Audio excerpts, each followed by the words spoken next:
வணக்கம். தோழர் காம்ரேட் நல்லக்கண் அவர்கள் மறைந்து விட்டார் என்கிற செய்தி மிகுந்த வேதனையை தருகிறது. ஆற்றன்னா துயரையும் தருகிறது. சொல்லன்னா வருத்தத்தையும் ஏற்படுத்துகிறது.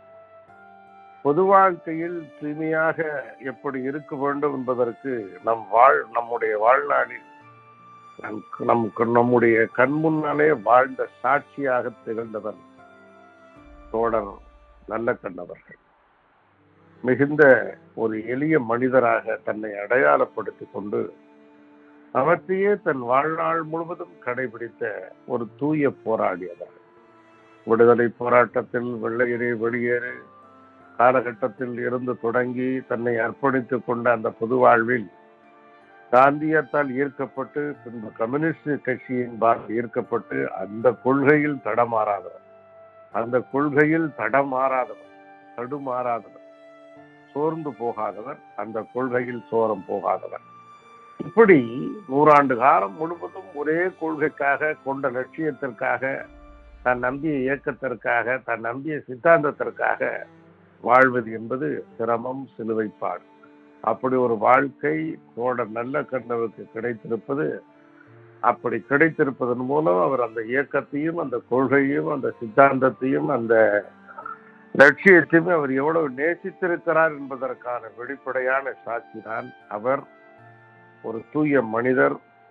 ஒரு நூல் எழுதுகிற போது அந்த நூலின் விமர்சனம் வந்துவிட்டால் உடனடியாக என்னை தொடர்பு கொண்டு அந்த நூல் எனக்கு வேண்டும், நீங்கள் எழுதிய நூல் என்று கேட்டு வாங்கி பெற்று அது உடனடியாக அந்த நூல் குறித்து கருத்தையும் அது குறித்தான விமர்சனத்தோடும் பேசுவார். நாளிதழ்களில் நான் எழுதிய கட்டுரைகளை படித்துவிட்டு உடனடியாக அதை குறித்தும் விவாதிப்பார். தற்சமயம் அதாவது ஒரு ஓராண்டு காலத்திற்கு முன்பு வரை அவர் பேசினார். அதன் பின்னால் அவருடைய உதவியாளரை அழைத்து, ஐயா இதை உங்களுக்கு சொன்னார் என்று சொல்வார்கள். நானே வியந்து போவேன். இத்தகைய வயது ஆன நிலையிலும் கூட அவர்கள் படிக்க வைத்து அதை படித்த பிறகு இந்த கருத்துக்கள் எல்லாம் எனக்கு பிடித்திருந்தது என்று சொல்கிற அந்த பாங்கு வியக்க வைத்தது.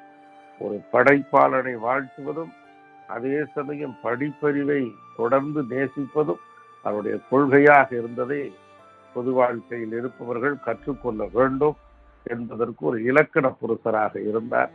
சில பேர் மறைந்து விட்டார் என்று சொன்னால் நாம் மறந்து விடுவோம். ஆனால் இவர் மறைந்தாலும் அவர் மறைந்தாலும் எப்போதுமே நம்ம நேசிக்கக்கூடிய மனிதராக, மதிக்கக்கூடிய மனிதராக, போற்றத்தக்க மனிதராக, வாழ்த்தத்தக்க மனிதராக, வணங்குவதற்குரிய மனிதராக என்றென்றும் திகழ்வார் என்பதில் ஐயமில்லை. அப்படிப்பட்ட மகத்தான ஆளுமை படைத்த பொதுவுடைமை போராளி தோழர் நல்லக்கண் அவர்களுக்கு அனைத்து இந்திய அண்ணா திராவிட முன்னேற்ற கழகம் தனது வீர வணக்கத்தை செலுத்துகிறது. ஆரம்பம் முதல் இறுதி வரை அவர் ஒரே இயக்கத்துல பயணம் செய்ததை நம்ம அறிந்திருக்கிறோம். அவரிடம் நீங்க சந்திச்ச அந்த நாட்களில் அவரிடம் ஈர்க்கப்பட்ட விஷயங்கள் என்ன சார்? எளிமையாக இருப்பார். உப்பை போல ஒரு எளிமை, மழைநீரை போல தூய்மை. எதையும் அவர் ஆழ்ந்து தெரிந்து கொண்டிருக்கக்கூடிய அவருடைய பாங்கு. அவர் நிராகரிக்கப்பட முடியாத ஒரு மனிதராக இருந்தார். அதோடு மாத்திரமல்லாமல் அவருடைய 80வது வயதில் எல்லோரிடத்திலும் உண்டியிலிருந்து வசூல் செய்து 1 கோடி ரூபாய் இந்திய கம்யூனிஸ்ட் கட்சி அவருக்கு வழங்கிய மறுகணமே அந்த 1 கோடி ரூபாயை கட்சிக்கே திருப்பி வழங்கிவிட்டார்.